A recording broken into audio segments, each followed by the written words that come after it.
Imagine standing in a mist-covered forest at dawn. The air is cold, the ground damp beneath your boots, and somewhere in the distance, a branch snaps. Then, from the fog, a shadow begins to take shape, towering shoulders. Antlers as wide as the span of your outstretched arms, eyes like polished amber catching the first light of the day. You're really looking at a moose nature's gentle giant and the undisputed heavyweight of the deer family. But this story isn't just about the moose you see today. To truly understand them, we need to travel back in time, far back to an age when massive ice sheets ruled the earth and the ancestors of modern moose began their journey. Tens of thousands of years ago, their forebears roamed across continents, evolving from smaller deer-like creatures into these colossal browsers built for the harshest conditions. They developed long, stilt-like legs to wade through deep snow and marshes, a hump of powerful muscles to support their massive heads, and an uncanny ability to swim for miles across frigid lakes.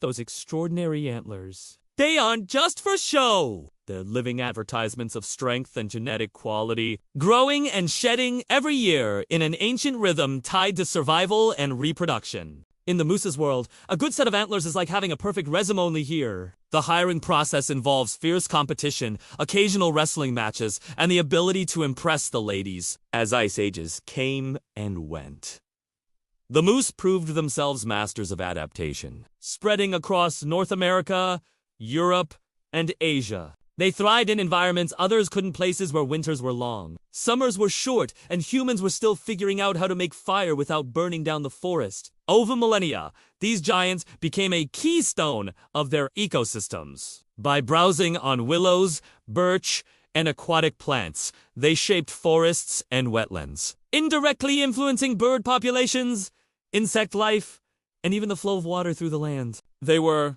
quite literally, ecosystem architects, though they never sent you an invoice for the service. But the moose's story is also deeply tangled with owls. For indigenous peoples across North America, moose were more than just animals. They were a source of food, clothing, shelter, and spiritual connection. Every part of the moose had a purpose: meat for sustenance, hides for warmth, bones for tools. They were respected as providers, their lives taken with gratitude and ceremony. These early relationships were sustainable, grounded in an understanding that taking too much could mean losing everything.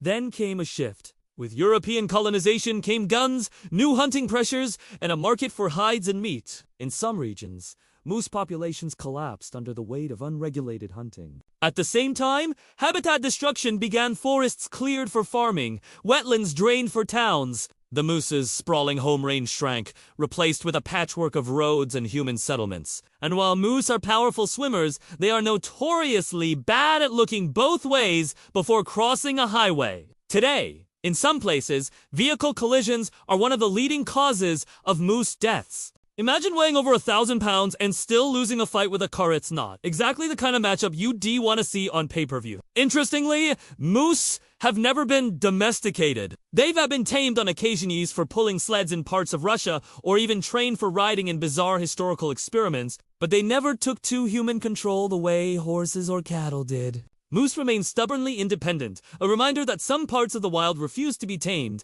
no matter how hard we try. Fast forward to the modern day, and the challenges moose face have multiplied.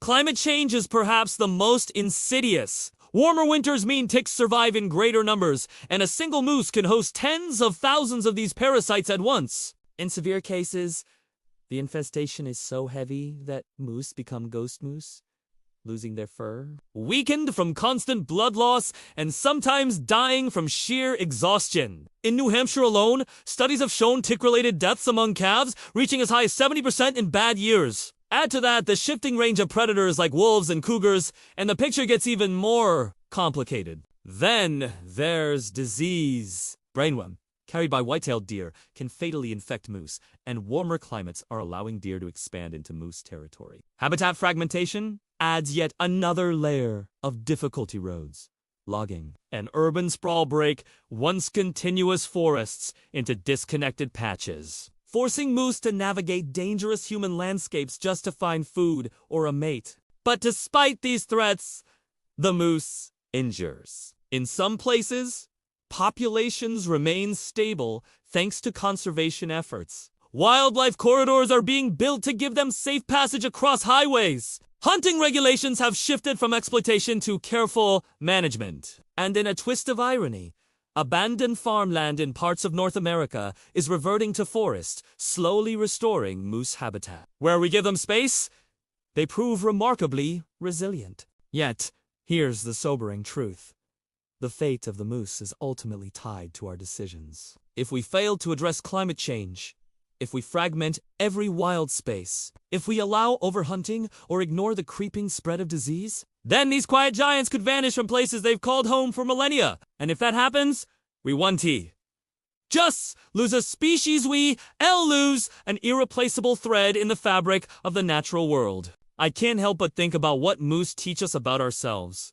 They're solitary but connected to a vast web of life. They're strong, yet vulnerable to the smallest parasites. They're ancient survivors, but not invincible. In a way, they're a mirror reminding us that size and strength mean little without balance and respect for the systems that sustain us. So the next time you out in the wilderness and you catch sight of a moose, whether it's browsing peacefully in a bog or standing knee-deep in a lake, chewing on lillipaws for a moment, remember that you're looking at a living relic of the Ice Age, an animal that has walked the earth far longer than the country you live in has existed. And remember, too, that its future depends on us making better choices. If you found yourself captivated by the journey of these gentle giants, here's what you can do.